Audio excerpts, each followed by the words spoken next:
Good afternoon, everyone. Welcome, or good morning, depending where you are, what time you're listening to this. Welcome to this edition of the CEO MasterMind AI podcast. I've got a friend, a mentor, a business colleague by the name of Jake Talbert. Everyone, you're in for a treat with this. Just before we pressed record, Jake and I were talking. We're like, okay, we got to be careful. We don't go for like 5 hours here. So our goal here is to get this within 30 to 60 minutes. We're really interested on your feedback. Where you'd like us to dive a little deeper. If you're on the audio format, you can find us on YouTube. We'll put the link in and Jake's company website linked as well. You can always reach out. We're always about delivering value back to what the audience want. Thank you to all of you that have listened to us and continue to subscribe and like. Really appreciate that. So Jake and I were talking earlier around this concept of strategy, structure, and people, and we're going to try to follow a little bit of that, probably stay more on the strategic side of things. But first, before we get into all that sort of stuff, Jake, can you tell us a little bit about you, company, and what you guys do, and then we'll just kind of let it flow from there.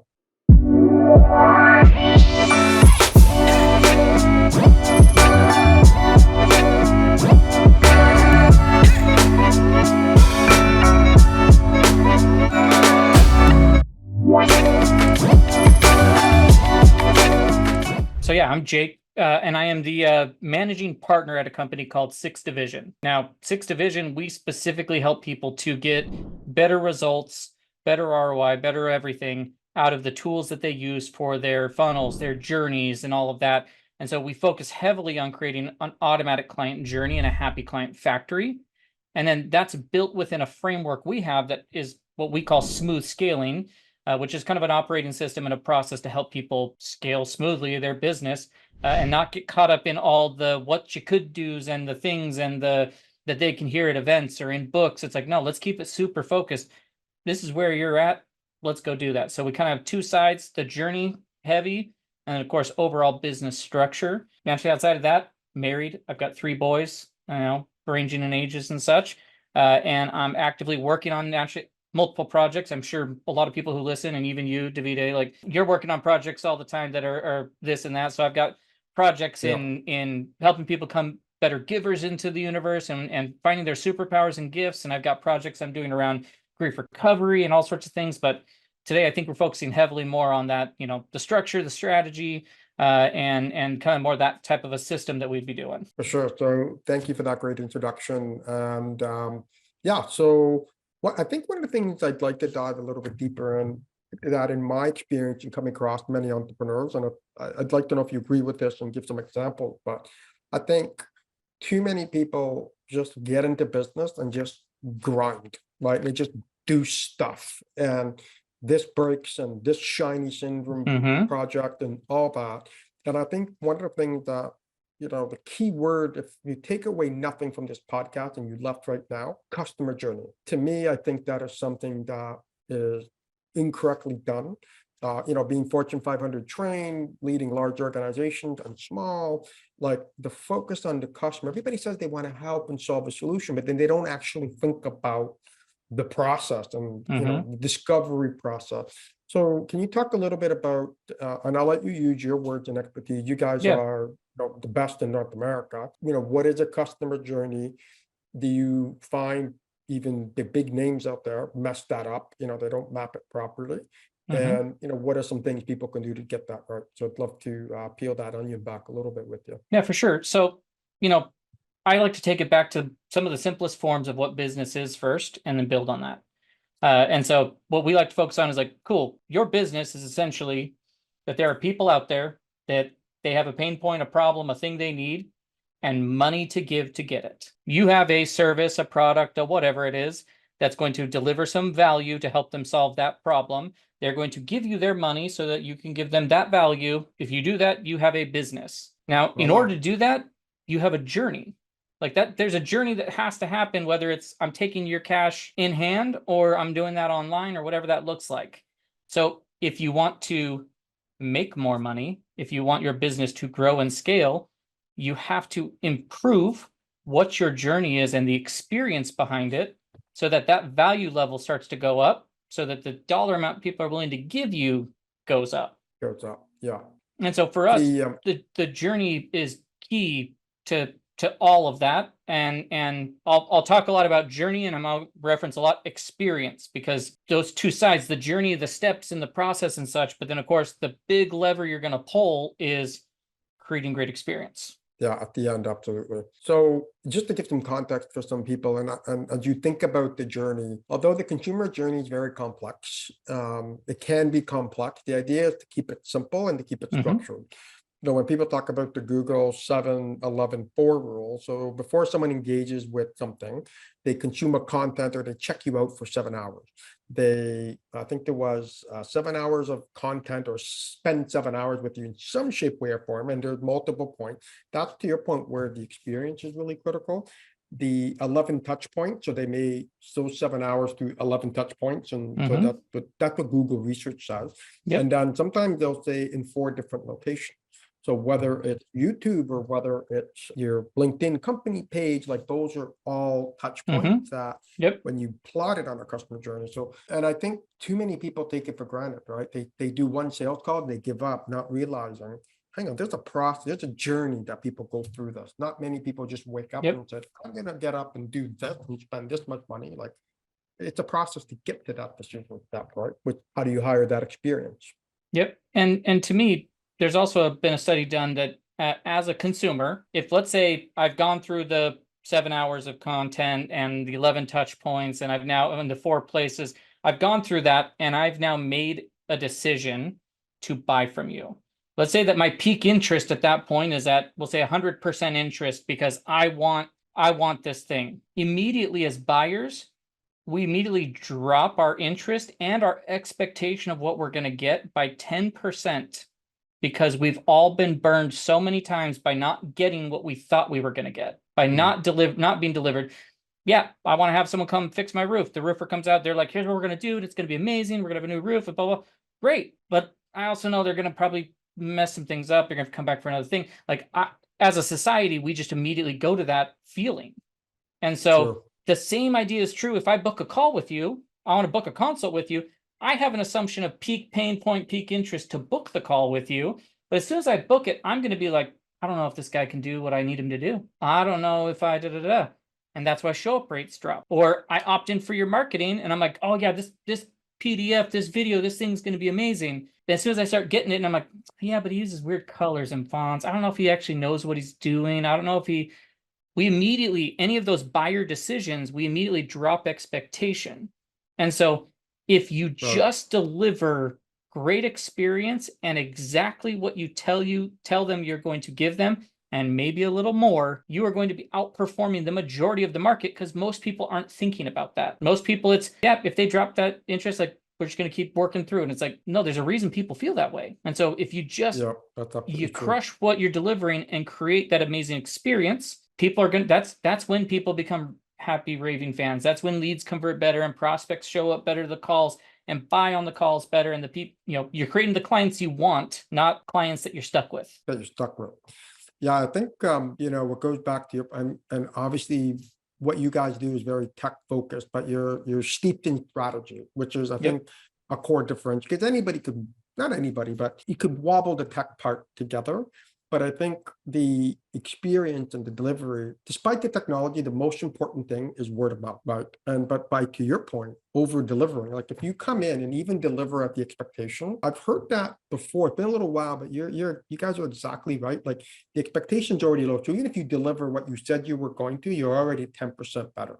But to your point, why not go at 110%? Create something so good that people will refer to you. And that's what you guys refer to as the happy client factor, because it's like, holy smoke, not only did I get, like, I didn't think I was going to get what I thought I needed, I got even more, right? And they solved more of my business problems, and they referred me to so-and-so and helped me with this. And it just really creates a very positive and energetic business relationship. And I mean, that's how you and I became friends, right? So you just over deliver every conversation. It's like, oh yeah, cool, I didn't know, but let's do that. Let's, those sorts of things. So you live what you preach. And yeah, I mean, to me, so one of the side projects I have, like I said, is about people developing their gifts and superpowers, but really it's how they use that to deliver value to people without expecting anything in return. And it's weird that the universe pays you back. Just crazy thought.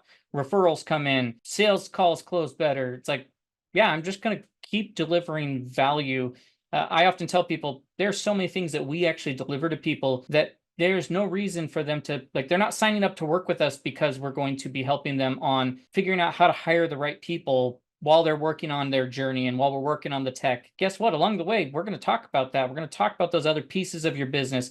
I'm going to upgrade how you show up as a person. I'm not selling you on any of that. I'm selling you on the fact that I'm going to do strategy coaching and technical implementation in the tools, the HubSpots, Go High Levels, Keeps, active campaigns, whatever. Like, we're going to target those sort of things that entrepreneurs are using, and we're going to make an amazing journey, and it's going to crush, and it's going to do all sorts of amazing things for you. We're get you to your first million faster, your next million faster. So, like, yeah, that's the company promise and goal and things when you're on the journey side of us. But I'm going to change you as a person and how you show up to your team and how you show up as a parent, as a husband, as a spouse, whatever that may be, because we believe in that being a force of nature, which has a ripple effect. And so that, just by focusing on it from that way, we're delivering so much more than what we promised, but it's all organically a part of who we are, that people walk away and they're like, I don't even understand. This was amazing. I got all those things, and I'm so much more clearer on this, and I'm so much more organized on that, and I have direction on where I need to go next. And what's crazy is the big names out there, you mentioned this earlier, the big names out there, they got the same problems that the solopreneur does. Like, they're experiencing the same issues. I could name names. I'm not going to, because I don't want to throw anyone under the bus, but there are names that you throw out there. It's like, oh yeah, I know who that is. I know who that is. Oh, they do this, they do that. They're a big coaching thing. They're a big mastermind. They're a big whatever. It's like their back-end systems are as messed up and out of place, and they're trying to figure out how to deliver great value and how to fix it and how to make it cleaner. And we're going to step in and deliver that. And I know that I can take that person who's a big name, who people go to for this stuff, and I can help them change who they are and how they show up and how they approach it, because we're delivering that much more value to them. I think what I love that you do, and I think the piece that you're hitting on, is the concept of, like, being holistic, right? Because you're not just looking to, here's the difference. And I've always, when I interview people for roles and stuff like that, the difference between what's good to great is having an owner mindset. So what you just said and what you do, I know what you do. The audience doesn't exactly know what you do or what I and how I do it. But at the end of the day, the key thing is you have a specific superpower that your company solves certain things, tech implementation, client journey, all those sorts of stuff. But all around that, you guys take an owner mindset. And I think most people out there are looking to make $1 million, whatever the number might be, 100,000, whatever you need. Whatever your next goal is. Whatever your next goal is. And it's just so single focused and, dare I say, selfish, because they're just thinking about, what do I need to do my lifestyle? I don't know who said it, and I don't want to anchor it around money. Although money is part of it, you have to have something in exchange for value to pay. Money makes the economy go round. I might get it wrong, and I don't know if you know, I think it was Zig Ziglar, but help other people get rich, then you'll get rich too. But it needs to come from a place of authenticity. Like, you actually are good at something and you actually want to help somebody, and you don't do it like you talked about, the universe in return. But I think the key thing is, anytime you engage with anyone, do they have an owner mindset? Like, you guys care about your business and the people you associate yourself with as if it was your own business. Most people don't 100%. do that. My experience is like 99% don't. They just want to sell me that widget and then move on. And it's why we are very selective in our sales process. Like, we're not heavy, let's get as many consults on the phone as possible. It's like, no, I'm going to make people go through a process to book a call with us. Because if you're not willing to go through those steps, I don't want to talk to you. Like, we're not a fit if you're not willing to go through those steps of answering those questions. And on call, it's like, yeah, I'm going to tell you exactly what we do and how we'll serve you. And if there's any bit that I'm concerned about from the other end, because we want to be that invested in them. We want to be like, hey, I want to be like I'm on your executive team for your company. Like, I want to be that much of a strategic coach and influence, and the tech being built into it. If anyone says anything that's a little bit off, I'm going to be the first person to be like, hold on a second, what was that? And I'll be like, that. And I will talk people out of working with us, or make them sell me on why I should let them work with us, because we take such an ownership. Like, we're that dedicated to, like, we're in as a part of your business. How do we make it a successful? Whether it's, we make people commit to 3 months initially, but our average churn is 18 months. And it's not because people don't know how to do it or they don't figure it out. it's because they just keep getting that value. And they get to a point of either, all right, we got it and we can handle it because we have no problem training them up. At the same time, it's like, they're like, hey, we're good. And I'd rather pay you guys than go hire a full-time person because you guys do it better and faster and have more resources and strategy ideas and places to pull from than others. And so for me, it's so important that you feel like you're a part of that world. Some of the best salespeople I've ever had make me feel like they're a member of my family, that they're helping me make a good decision on something, or they make me feel like they are invested in the business in sixth division, whatever. Like, there's a reason we choose to engage in mastermind groups that we do. The one we met through, we choose to be in certain groups simply because, like, we believe in what they're about and we believe that they're in it for us as equal partners. And if we don't feel that, I'm not going to join that mastermind. I'm not going to sell that person. I'm not going to whatever that may be, because we're that focused on giving that ownership mentality. Yeah, definitely critical. Quick question, turn a little bit. Can we go a little, I'd like to go a little deeper on how you guys define the customer journey. I mean, there's the hero journey, and I think that's a general framework. But can you talk a little bit how you guys do it and what's your approach? And, do you emulate, Joseph Campbell's work as well? Well, so for us, the journey, whenever we talk about journey, once again, there's steps in the process, and then there's what you're saying and the experience you're taking them through while on said journey.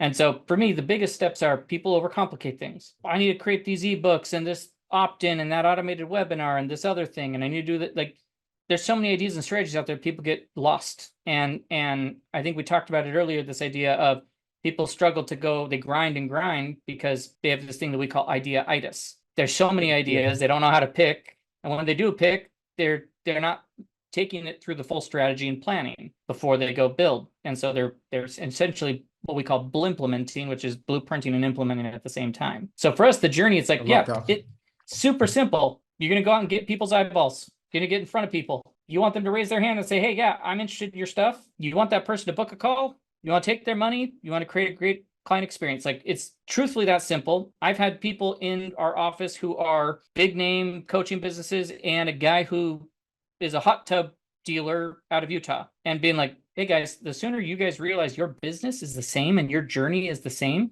the better off we'll be, because you guys can learn from each other. You can learn a lot, but you could easily be like, I can't learn from the hot tub guy because I'm a coaching business, or I can't learn from the coaching guy because we sell hot tubs.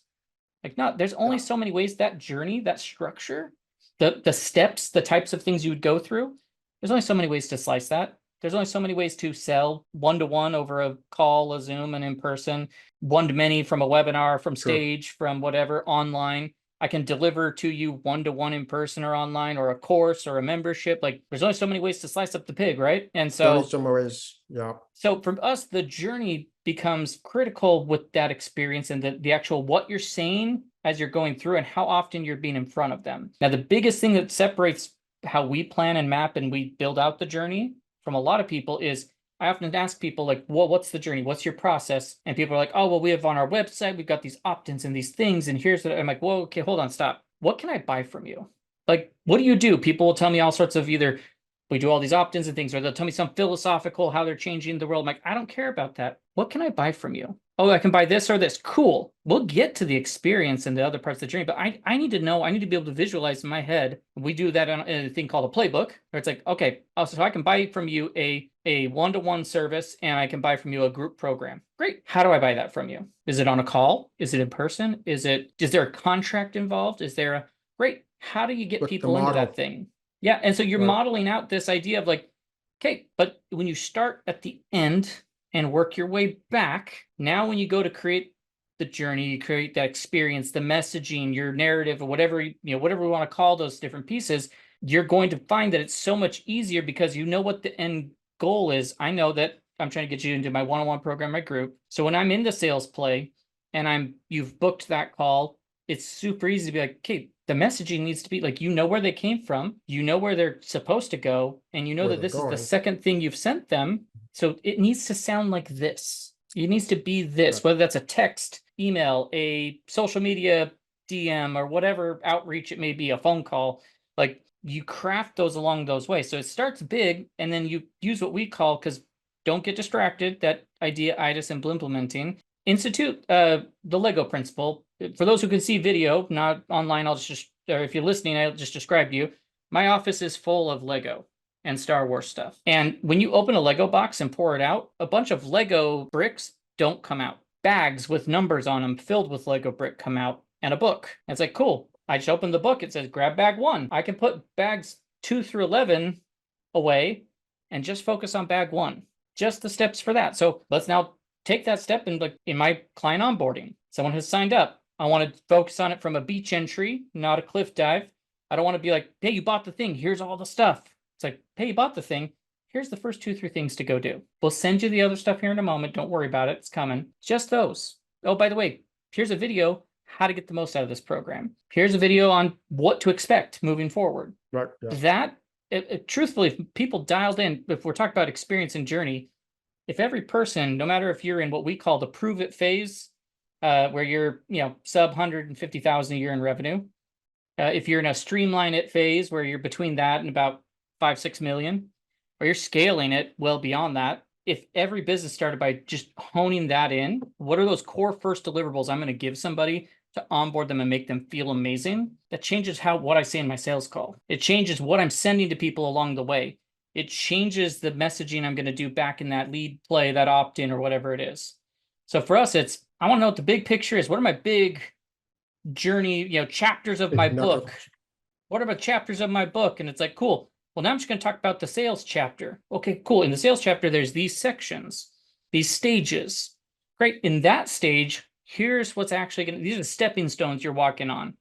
At that stepping stone, that email, here's what's going to happen and why. And so, but the problem is people want to get in the weeds. Tell me about your sales process. Well, when people sign up, I want to do that. It's like, whoa, hold on, stop. Once again, big picture. I know what I'm going for. Let's just talk about the steps, the stages. It's this. I want them to buy. To get them to buy, I have to send a contract. I have to do a call. To get them on a call, I have to have a play. Okay, map it out and working backwards. It's all about the strategy. So for us, strategy always precedes implementation. And all the things like what tool should I use or what things should it's like, I don't know. Let's go look at the strategy. Let's go look at the playbook. Let's go look at the whole journey to determine those things, rather than just, hey, I think we should go do an ebook opt-in because people tell me I should do an ebook, or I should get that tool that just came out because it sounds really cool and sounds like it's going to totally change my world. Like, don't get caught up in the shiny object or the exciting or the thing, and don't implement. Don't charge into what you're trying to create. By slowing down and taking that second to plan and map, you will build it right the first time. You'll have a great journey and experience. Makes it way faster to then get live and way faster to optimize as you go. I think that's great analogy. I think you're obviously spot on. I agree. Too many people spend at tactical level rather than at the strategic level. And I think that's the core thing. What a lot of people do, and they get it right, because I remember who said it, Thomas Edison or one of those fellow, George Washington, like, you solve the problem that you actually seek to solve. But if you don't define the problem or the challenge, to your point, what are you trying to do? I just want to do one thing. I want to sell it this way. Like, you start breaking it down. So Einstein said the same thing. I think Edison said the same thing, or George Washington. The concept is just like the 80-20 rule. Spend 80% of your time on strategy in terms of figuring out what is your strategy, 20% on implementation. The concept we've all heard, I don't remember who said it, maybe if I have 5 hours to cut down a tree, I'll spend 4.5 hours sharpening the saw, and then I spend a half hour hacking the tree down. What most people try to do is they get all these nice looking axes and the shiny implement, and they start hacking at the tree, right? But then you're hitting with a blunt instrument. Every once in a while, it is true. Somebody nails it. Look at me. I scaled it. They became that, with all due respect, the pimple-faced millionaire teenager on Instagram over the course of a weekend. Has that happened? Yeah. But maybe 5 in the whole world. And everybody has this false expectation. But I think if you spend the time, because I love what you say, what you said, and how you guys do it, is back to the strategy. Because and if you have 150 things going at once, it's also impossible to figure out what worked and what didn't work. You have absolutely zero clue. 100. And if you haven't planned it, to that structure, it's like, well, how do you know where it is actually broken? Like, I'm sure plenty of people have done that where they're like, it's not working. Well, hold on, working or performing? Those are two totally different things. It's not working. Let's go find where it's broken and fix it. Not performing.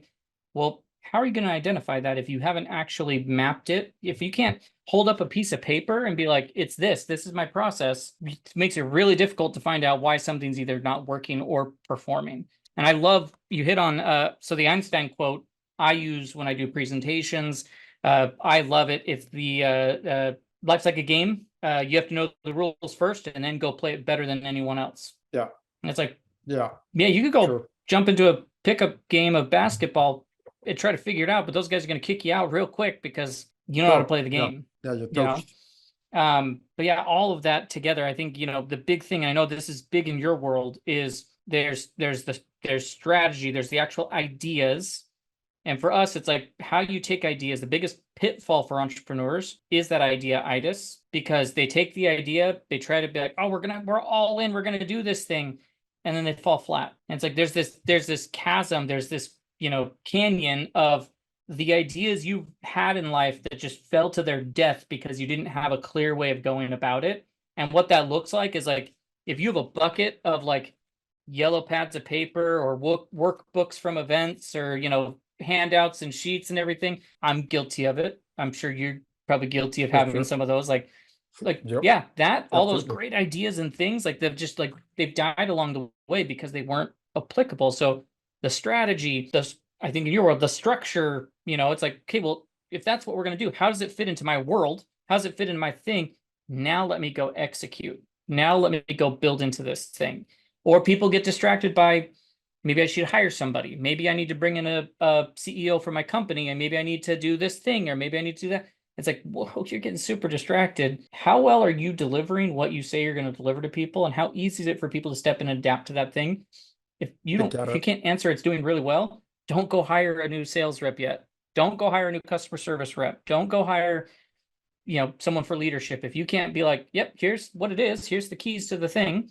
It may not be working or performing the way you want, but I can show you what it is. Then go hire somebody who maybe is going to come in and help you resolve the problem, or is the sales rep that you need to now take that off your plate so you can go focus on the business or whatever that may look like. Yeah, what I find, to your point around the end outcome and people in between, because what ends up happening is you end up with a business you hate. How many entrepreneurs all of a sudden hate a business, or I get it for freedom, but yet they'll work 100 hours to get out of 9 to 5 because they didn't start with, okay, what is the end in mind? And then what ends up happening, because it happened to me several years ago, in particular when I was looking for software. I was looking for a software for the business, and I went into this like 6-month journey, agonizing journey of like analyzing all this year. I'm joking, by the time I decided, they all changed. So I'm definitely guilty of it. And what ended up happening is when you have the idea-itis, as soon as it gets hard, you then bounce to the next shiny thing. And then it's just this constant vortex. And the vast majority, and one of the things that we want to fight here at CEO MasterMind is this concept of failure. Because people fail and businesses fail. Like the rate of, and this is not just 6, 7, 8-figure businesses. This is also large organizations. So the tenure of Fortune 500 organization has been declining rapidly over the last, since the 50s and 60s. The tenure of their status was declining, but it's the mistakes that they make, and we won't dive into it because I did it in my exec MBA.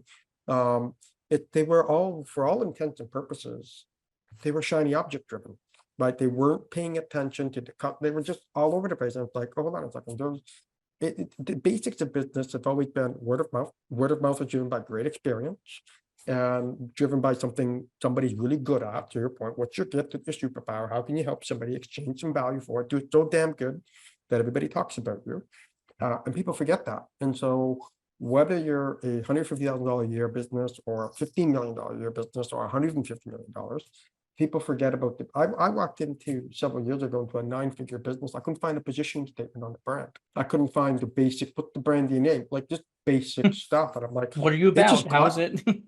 I was like, oh, they just got there by accident. And sometimes it does happen, right place, right time. But it happens a lot. Happens a lot. But it's still only 5% of it's circumstances. So I don't know about you, but I'm going to place my bets on the 95% chance.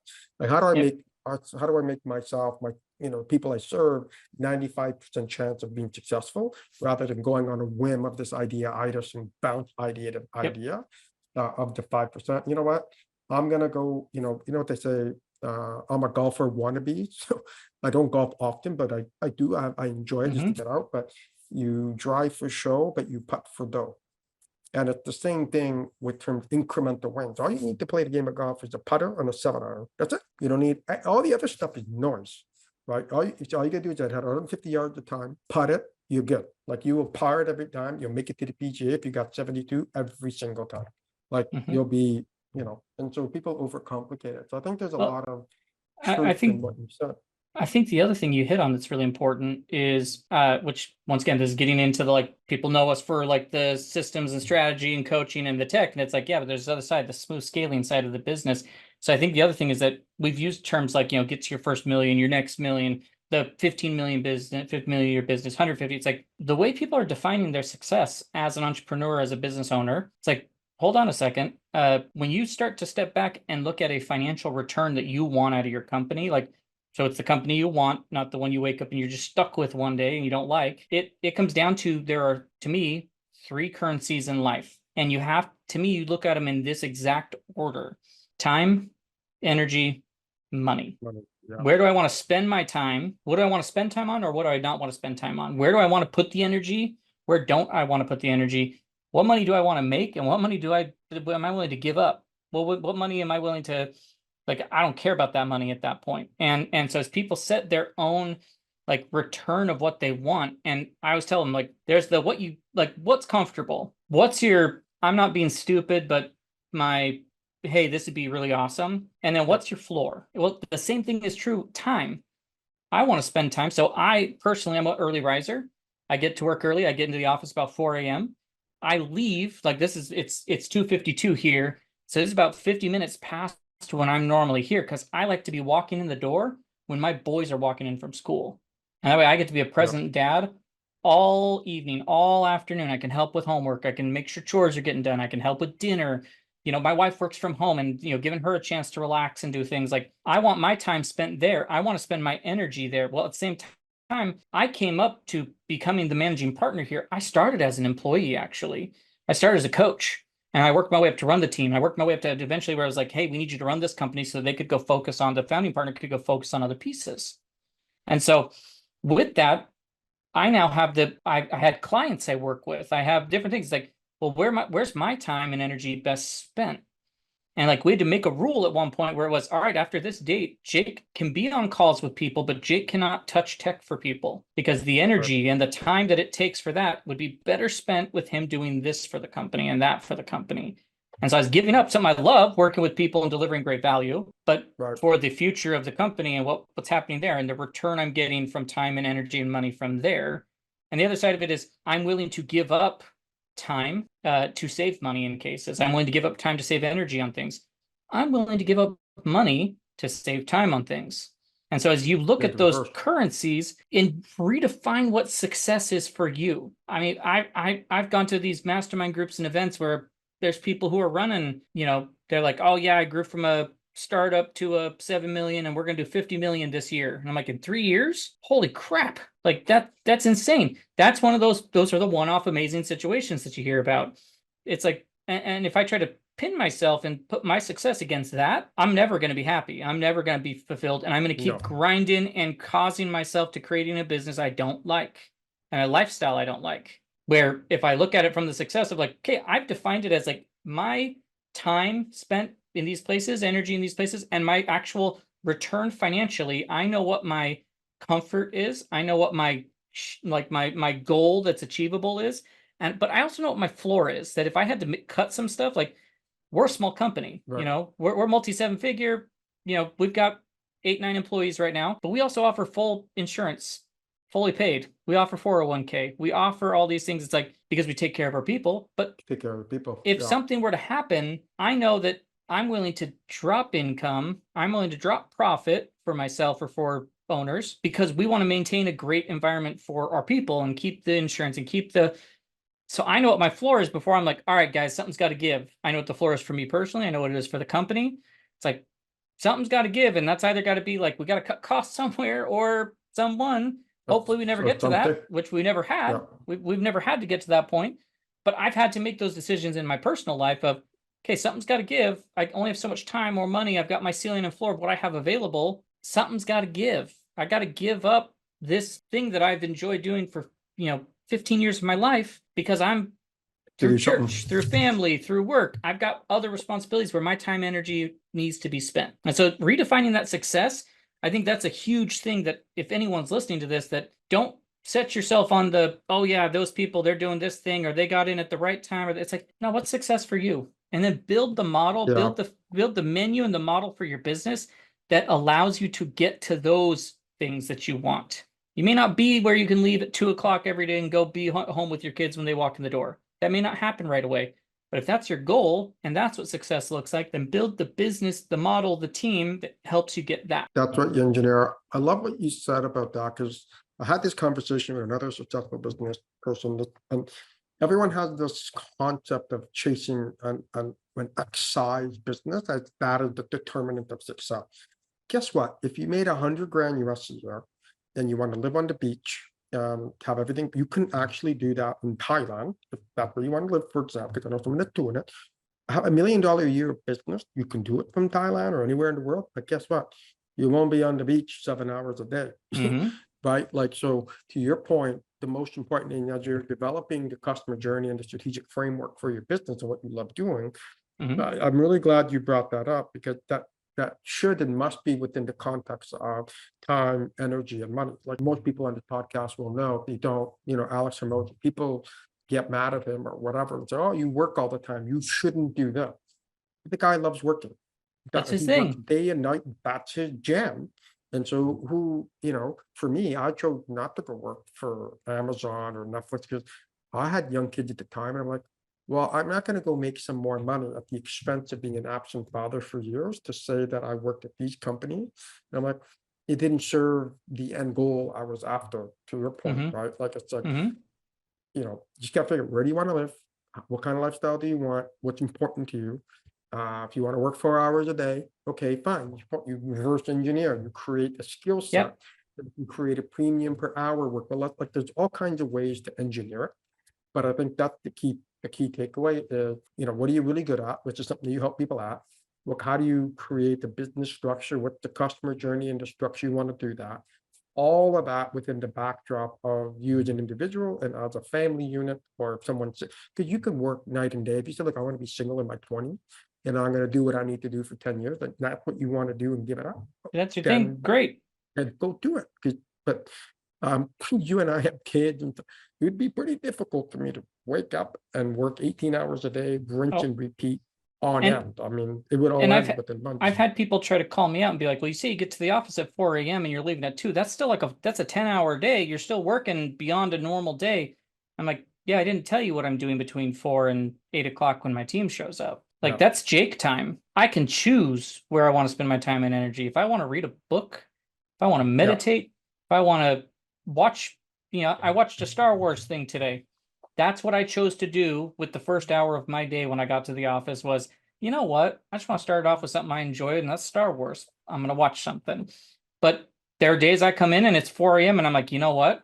I've got a Facebook ad that I want to do a split test on, and I'm going to pop over in our recording room and I'm going to record it, and I'm going to and I'm cranking for the entire 10 days or 10 hours of the day. Working, to each their own, but I get the option. I've built the business in a way that each morning I can choose before my team shows up, which typically team shows up. That's when chaos starts to happen a little bit because people have questions and things like your day gets off and everything. It allows me to have freedom. It allows me to do those things that I want if and when I want to do them. And I know you and I could talk for hours and hours and hours, but like we haven't even touched on team. Like we haven't gotten to team yet. And there's a whole like we could talk hours on team even, but one small bit on team is that you do have to, if you're building a team, not that everyone needs a team. If you are building a team, you need people who have that ownership mentality. We don't track PTO. We don't track vacation time. We don't track any of that. It's GSD, get your job done and make sure your clients, your things that your people are happy. Then if you need to take 2 weeks off and take your family to go do something or to have a sabbatical or to do it, I don't care. Do it. As long and I don't have to check in on you. I know if you're taking that time off that you have that ownership mentality that you've covered yourself. Yeah. I think that's I think that's to your point. I think that'd be a great next podcast. We could cover that for hours on that. We can cover that for hours on that. But I do think it is a chronic problem in the business world, whether it's the solopreneur, because people say, oh, I don't need to worry about teams, I'm a solopreneur. Well, do you literally do everything by yourself? Do you outsource nothing? Oh no, I get that. Well, therefore you have a team. You Either have a just team. contract, like who you choose to work. The world is so big, and I think it is what you said about value alignment. And again, we could really go down a deep hole on that, but the fundamental belief is too many businesses are failing, and it's a preventable failure. And there's no reason why not everybody's cut out to be an entrepreneur, business owner, CEO, and that's okay. But too many business leaders and CEOs and founders don't think about their team the way that you and I do, in the sense that get your stuff done. We have the autonomy and the empowerment. These are the outcomes that you need to achieve, because too many people are unhappy at work. And last I checked, all my research says, I know people might be shocked by this, but we're not getting out of this alive. So life is short, but life is beautiful. And so while we're here, there's no reason we're going to have up and down moments, of course, but for the most part, the mean should be pretty damn good. Especially now, it's one of the greatest times ever to be alive. Sure, there's all kinds of chaos in the world. Sure, yeah, but guess what? There was always been either a saber-tooth tiger over the hill. There's always been another warring tribe that might, like, these sort of challenges have always been there, and we've always overcome them. But I think the focus on teams and making sure that are you doing the right stuff, you're doing the stuff you love, and you empower to do it, I think for me is something that is so critically missed in terms of the structure in your business, the backdrop of your time, of your resources, time, energy, and money. And then also in terms of like the people that help you get there. Who are you helping and who's helping you? And there's no reason why we can't all, be one big happy family, for lack of a better term. And taking this full circle, if I've dialed in my client journey, if I've dialed in that so well that I don't have to be the sales rep, I don't have to be the content expert, I don't have to be the coach delivering to people. I've designed it, mapped it, I've done the strategy and the structure and implemented it in a way that now I can go find the person who is the right fit for that.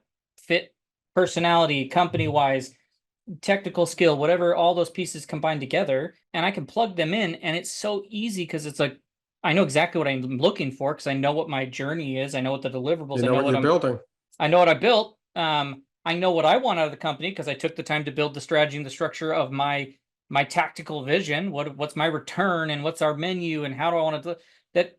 Makes it easier to go find the people, and you can take the time to find the right people, not just the person who applies, but the right person for the right role who has that mentality. But to me, that's why I always tell people, like, there's inside of our smooth scaling system, there's the client journey, there's the 8-player factory, your team and everything. There's a clockwork cadence, whether your cadences, your rhythms, your reports, your organizational structure, your Google Drive structure, whatever you want to call it, even down to then the tactical vision. And it's like, and that lives on top of, there's also like inside strength yourself. You can only impact as much outward based off your strength from inward. So like there's that piece, but that's a totally separate topic. That's a separate topic, yeah. But it's like, yeah, this is almost like a spine that if your spine's not aligned, things can be broken. And more often than not, it's not that the spine's misaligned down here. People will think it's their vision or their menu, or they think it's that they're meeting too much, or they think it's a person on their team. And it's like, you got that big heavy head up top, that journey. That's the thing that's causing the problem. Go resolve that. And it's funny how other pieces just start to come to light of, I am doing the model I want. I am delivering it the way I want. I am getting the return I want. I know what person to get, or I can bring Jake in to run that part of the business because I now know it's working properly, where if I put him there too early. So to us, that's why I'm like, yeah, people buy from us on the journey and the tech and all that. But this whole smooth scaling system and that spine of just making sure your business is all aligned in all those areas. Like if it's off up there, it starts to break things downstream.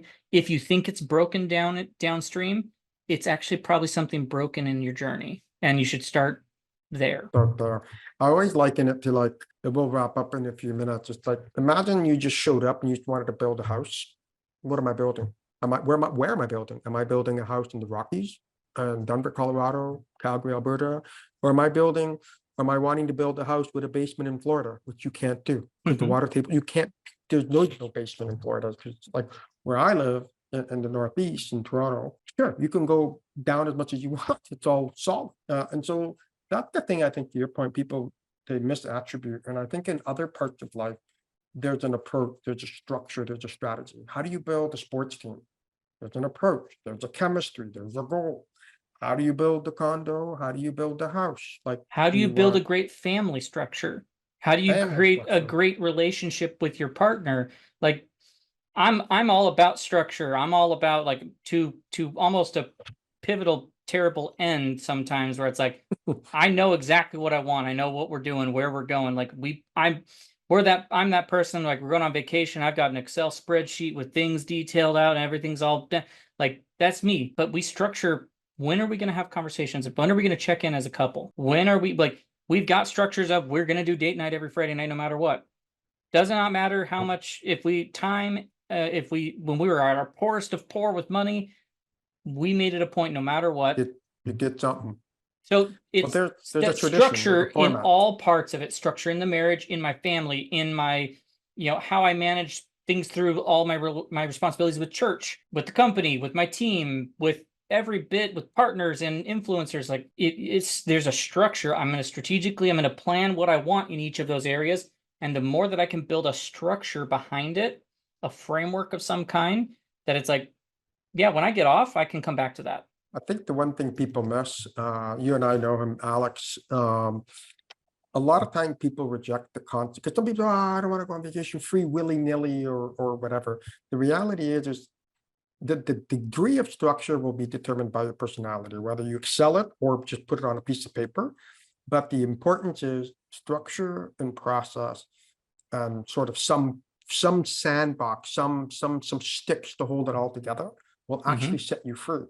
Will improve marriages, improve relationships, make sure you have a better, because let's say you went to the dream of a trip of lifetime, you went to whatever, somewhere, and you just show up, and then you leave and you're like, oh, I didn't know there were those 4 things I can do there. Oh, now, well, guess what? Now you got to save it. Like, it's just a little structure that, the degree of it is probably individual, but to have zero is dangerous. You got to have something.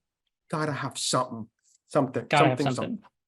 You got to have something, and I think that is an unlock, to your point, right? It's an unlock to the power of oneself, your business, relationships, the whole 9 yards. And I don't know, dare I say, is it one of the secrets of just general happiness, right? Because to your point, I think it is time, energy. It is. Like I said, and I know we're wrapping up, but my side project, this book I'm writing, this other business entity I'm doing, all it's doing is putting a structure around how you look at your superpower, your gift, your skill to deliver great value to people. And once again, the universe pays you back. But the way I see that often is through what I call relationship results. But it's just a structure, a method to help people. I call it the giver method. It helps people to have a framework of how they're going to show up in that way. I live by there's a morning routine method. There's as a company, we've got different structures and methods. Like, I think that you have to have something, otherwise your life will be chaos. You're going to be lost. You're going to be unhappy. If you want happiness, whether you're religious or not, like, from a religious perspective, there's a structure in religion. There's a structure in faith. There's otherwise there's chaos. There's an approach. There's something to do with that. So yeah, I'm with you on that. And I think today more than ever, it's so easy to get distracted because, attention is the new oil. So to your point, energy and your time, like there's a massive assault on that. And there's so much information at our fingertips, like the blessing and the curse of Facebook and social media. It's people are forgetting, and I see it because they just get bled too thin. Yeah, and I think with folks like yourself and myself, we're trying to you can bring that structure in, that approach, that strategy to kind of put it all into a container that's not, it's like trying to nail Jello to a tree. It's not going to happen, right? It's just going to be a mess. But if you can kind of create some structure in all parts, and I think it is important to have, some spiritual element, or even atheists, if you will, that there's something that they believe in science. Cool. I mean, it doesn't really Right. matter. It's just something. Mhm. So anyways, this has been a great conversation. I'd love to get you back on the show. I think we could probably Anytime. dive into teams and how to build teams. I think that is a topic I'm really passionate about. And I think it is, in order to get true smooth scaling, well, actually not true. In order to get to a massive scaling of, let's say, high eight, mid eight figures and above, you need a team. Not many of us are like Brendan Bouchard that can charge $1 million a year coaching. Mhm. So Mhm. 50 people and you 50 million, like, there's not too many Tony Robbins and Brendan Bouchards in the world, but even them, they have all kinds of businesses and empires. But this was fantastic. I value for your time. I know, you've gone over your normal day, and myself and the audience really appreciate that. We look forward to having you on the next guest, and thank you for being a friend, a mentor, and a business colleague. I really appreciate it. And Yeah, thank thanks for you having me. on behalf of the audience. Thank you, brother.